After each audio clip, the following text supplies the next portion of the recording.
Time now is 9:46. Hundreds of people lining up in Las Vegas to donate blood as the hospitals are now out of the precious life source, with some 515 people transported to the hospital following the tragic Las Vegas shooting.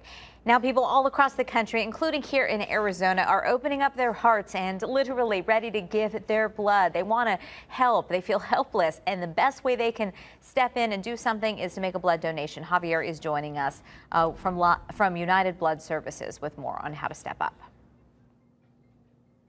Yeah, and it's so necessary. As you just mentioned in Las Vegas, they say to donate blood after what happened late last night. They're saying that the line is around the corner. We would like to see something similar happen here in Arizona. I want to introduce you to Sue Thu with United Blood Services. Thank you very much.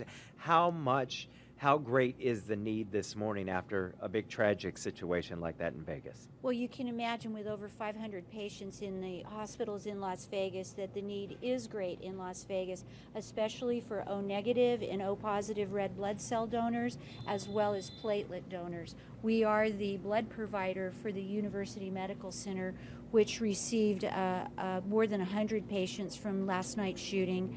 And so we're working diligently to make sure that the Vegas area has all the blood that's needed.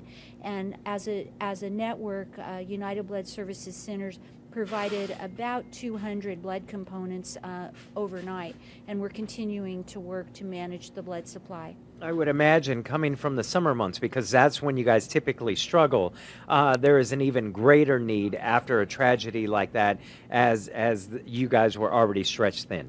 Well, you know, this is an important time to remember that tragedy can strike without a moment's notice, and because it takes about 24 to 36 hours to test and process blood before it can even be released to a hospital, it's important to donate blood on an ongoing basis. On top of that, blood has a shelf life, so you can't stockpile blood one day to meet the needs several days down the road.